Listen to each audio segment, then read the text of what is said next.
Hello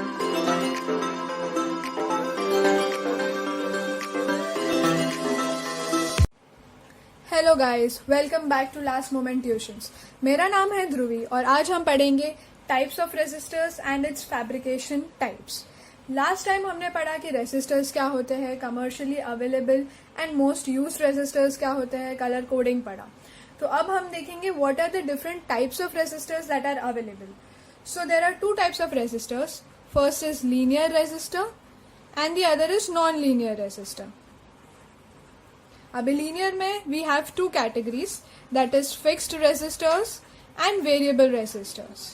सो हम पहले linear cover करते हैं and then will move on to non linear resistors. Fixed resistors are the most familiar and the most used resistors.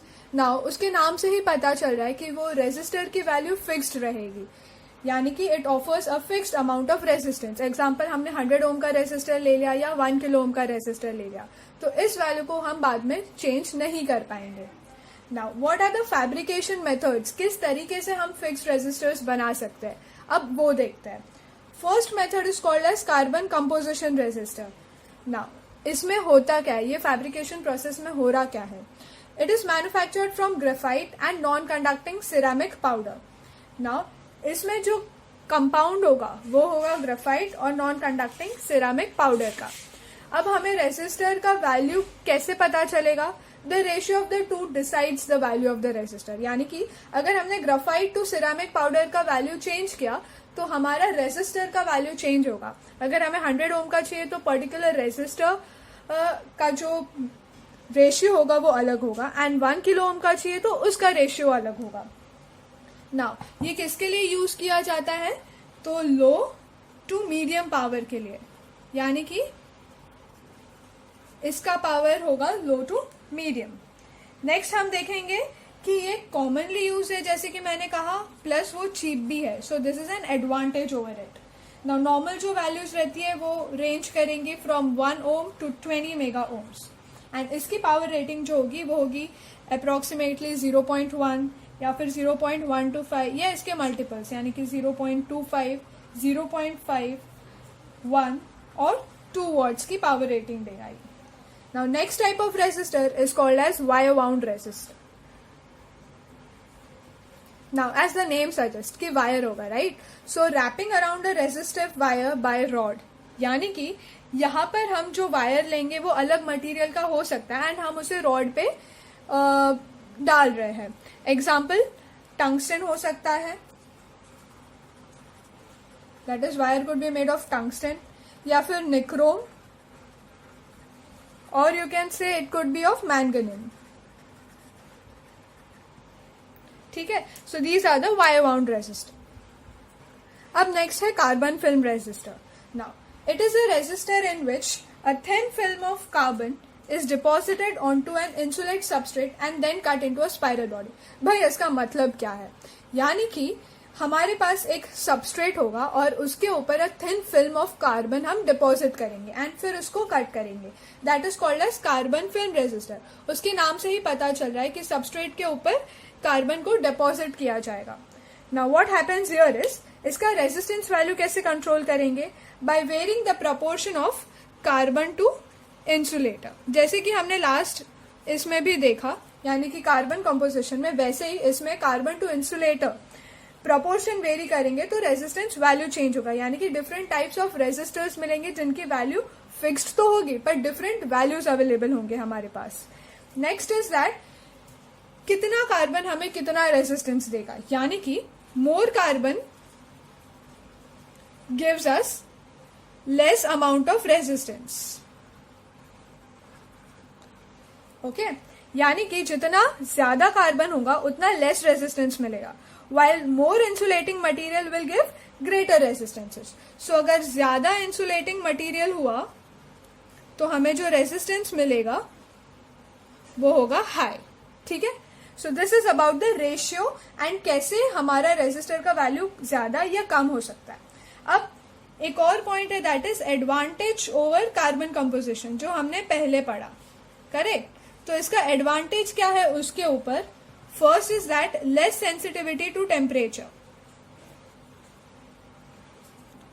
यानी कि अगर temperature change हुआ यानी कि ऊपर नीचे हुआ तो यहाँ पे लेस सेंसिटिविटी है टू टेम्परेचर चेंजेस, यानी कि ज्यादा कुछ अफेक्ट नहीं होगा, जबकि कार्बन कॉम्पोजिशन में कार्बन फिल्म रेसिस्टर से ज्यादा इफेक्ट हो सकता है। एंड सेकेंड, जो इंटरनल नॉइज जो जनरेटेड होता है वो कम होगा, so less noise generated internally. तो भाई ये हुआ अपना कार्बन फिल्म रेसिस्टर। वैसे ही डिफरेंट दूसरा फिल्म रेसिस्टर है मेटल फिल्म रेसिस्टर। अब भाई तुम्हें बता दो मेटल फिल्म रेसिस्टर क्या होगा, नाम से पता चल रहा है। It is a resistor in which a thin film of metal is spread on to a ceramic substrate and that cut into a spiral body. अब इसमें अलग क्या है, यहाँ पर था थिन फिल्म ऑफ कार्बन, तो यहाँ पर है थिन फिल्म ऑफ मेटल। बस उतना ही चेंज है कि सबस्ट्रेट के ऊपर अब थिन फिल्म ऑफ मेटल लगेगा। अब यहाँ पर जो है कि जो मेटल फिल्म की थिकनेस है वो डिटरमाइन करेगा रेजिस्टेंस। अब नेक्स्ट टाइप ऑफ रेजिस्टर है वो है मेटल ऑक्साइड रेजिस्टर, यानी कि फैब्रिकेशन मेथड है मेटल ऑक्साइड रेजिस्टर। अब इसके भी नाम से पता चल रहा है, जैसे हमने पहले पढ़ा कि रेजिस्टर है जिसपे कार्बन की कोटिंग है या फिर थिन फिल्म ऑफ मेटल की कोटिंग है, तो मेटल ऑक्साइड में we have a thin film of metal oxide की कोटिंग। सो सिंपल राइट, नाम से पता चल रहा है, तो रट्टा मारने की कोई जरूरत नहीं है, हम डायरेक्टली लिख सकते हैं। नाउ इसके कुछ पॉइंट्स लिख लेते हैं हम जो कि इंपॉर्टेंट है। फर्स्ट इज कि ये लो कॉस्ट है, दिस फैब्रिकेशन कॉस्ट लो, और ये यूज्ड इन हाई टेम्परेचर्स, इसको हाई टेम्परेचर में हम यूज कर सकते हैं, and it has high application value. And इसकी पावर एंड वोल्टेज जो रेटिंग है, पावर एंड वोल्टेज रेटिंग बाकी फिल्म रेजिस्टर से काफी ज्यादा अच्छी है। So the main thing is low cost है, it can be use in high temperature, and power and voltage rating है वो फिल्म रेजिस्टर्स बाकी फिल्म रेजिस्टर से काफी ज्यादा अच्छी है। तो ये था लीनियर रेजिस्टर में फिक्स टाइप ऑफ रेजिस्टर्स की कैटेगरी का फैब्रिकेशन स्टेप्स। अब हम पढ़ेंगे वो है variable resistors. Now as the name suggest, variable resistor मतलब इसमें क्या होगा, resistors can be changed. Now उसका डायग्राम ऐसा होता है। सो दिस रिप्रेजेंट्स कि हमारा जो रेजिस्टर है वो वेरिएबल रेजिस्टर है। This could be a rheostat, ठीक है, जो कि अब वेरिएबल रेजिस्टर होता है। नाउ रेजिस्टेंस कैसे चेंज कर सकते हैं, either by sliding a slider or we can rotate a knob. So change of resistance is determined by the user. User को जितना चेंज चाहिए रेजिस्टेंस में उतना वो नॉब को घुमा सकता है या फिर स्लाइडर को चेंज कर सकता है। नाउ कंसिडरिंग एन एग्जांपल कि यहाँ पे दो रॉड है और यहाँ पर एक कॉइल है, ठीक है। पहली बार तुमने यहाँ रखा स्लाइडर को एंड सेकेंड टाइम तुमने यहाँ पर रखा, यहाँ रखा तो ये यहाँ तक तो फ्लो होगा ही, राइट। एंड देन यहाँ पर एक और पार्ट है मेटल जो कि लेस रेजिस्टिव पार्ट है, तो इसके बाद ये यहाँ से फ्लो होने लगेगा, यानी कि हमें इतना रेजिस्टेंस मिला। एंड जब स्लाइडर यहाँ पर है तो यहाँ तक फ्लो होगा and then it will take the less resistive part, यानी कि इतना रेजिस्टेंस मिल रहा है। So what do we conclude over here is कि the more the wire it goes through more is the resistance, यानी कि जितना ज्यादा दूर होगा स्लाइडर उतना ज्यादा रेजिस्टेंस मिलेगा। क्यों, बिकॉज इतना तो वो फ्लो होगा ही, जाएगा ही, एंड देन उसके बाद वो लेस रेजिस्टिव पाथ लेगा, इसलिए हमारा रेजिस्टेंस इंक्रीज होगा। नाउ एग्जाम्पल, यानी कि उसका एप्लीकेशन कहाँ पर है, तो वॉल्यूम कंट्रोल में, राइट। तुम्हें डिफरेंट वेरिएशन चाहिए वॉल्यूम में, डिमर स्विचेस में या फिर एक्सीलरेटर पैडल में। So this is about variable resistance and fixed resistance. तो अब हम चलते हैं non linear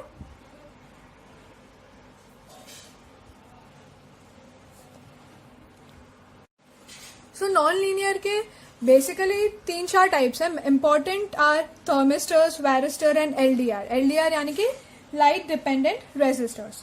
so let us start with LDR. उसका डायग्राम है कुछ ऐसा, यानी कि तुम्हारा लाइट रेस फॉल हो रहा है। नाउ हमें पता है कि semiconductor has variable amount of resistance. अब क्यों, because we can vary the amount of free electrons. Free electrons को हम चेंज कर सकते हैं, उसकी क्वांटिटी चेंज कर सकते हैं। कैसे, as light falls on it, electrons gain enough energy to escape from the atom। जैसे ही लाइट गिरती है वो सेमीकंडक्टर पे, इलेक्ट्रॉन के पास एनर्जी आ जाती है कि वो बाहर निकल जाए एटम से and become free in their material. And जैसे इलेक्ट्रॉन फ्री होता है, बाहर चला जाता है अपने मटेरियल से, इलेक्ट्रॉन का मूवमेंट करंट प्रोड्यूस करेगा, यानी कि रेजिस्टेंस कम होगा. So light releases free electrons to conduct. तो ये था अबाउट एलडीआर. तो एक ग्राफ भी देखते हैं एलडीआर का. यहाँ पर लाइट एक्सिस है और यहाँ पर रेजिस्टेंस एक्सिस है. तो जब लाइट का वैल्यू बहुत कम है, यानी कि कम अमाउंट ऑफ लाइट आ रही है, तो कम इलेक्ट्रॉन्स फ्री होंगे, यानी कि रेजिस्टेंस ज्यादा होगा, राइट. एंड जैसे ही लाइट का वैल्यू बढ़ गया तो फ्री इलेक्ट्रॉन्स जो होगा वो ज्यादा प्रोड्यूस होगा, यानी कि करंट ज्यादा प्रोड्यूस होगा, यानी कि रेजिस्टेंस बहुत कम होगा, राइट. नाउ इसका application we can say is camera में. कैसे? कैमरा के फ्लैश वर्किंग में. यानी कि रूम डार्क हुआ तो वो ऑटो डिटेक्ट करता है कि फ्लैश ऑन होना चाहिए. ये था अबाउट एलडीआर. वैसे ही एक और नॉन लीनियर रेजिस्टर है जो इम्पोर्टेंट है, and that is called as thermistor. Thermistor के नाम से तुम्हें क्या पता चलता है? Therm is related to temperature. यानी कि थर्मिस्टर में अगर टेम्परेचर ज्यादा हुआ तो जो फ्री इलेक्ट्रॉन्स है वो ज्यादा प्रोड्यूस होंगे, करेक्ट. यानी कि the more amount of temperature, तो जो रेसिस्टर है उसमें से जो फ्री इलेक्ट्रॉन्स है वो ज्यादा प्रोड्यूस होंगे, एंड देयरफॉर ज्यादा करंट होगा, यानी कि रेजिस्टेंस कम प्रोड्यूस होगा. तो same graph goes for thermistor as well. So these were the fabrication process of resistor, यानी कि लीनियर, नॉन लीनियर. लीनियर में हमने डिफरेंट टाइप्स पढ़े, जो था carbon composition, carbon film, metal film, wire wound and metal oxide. And non linear में हमने पढ़ा LDR and thermistor along with its application and graph. Hope you liked this video and it was very much useful to it. Like, share and subscribe our video, and कोई भी doubts हुआ या queries हुआ तो please write it in our comment section. Thank you so much, and please share it to your friends as well.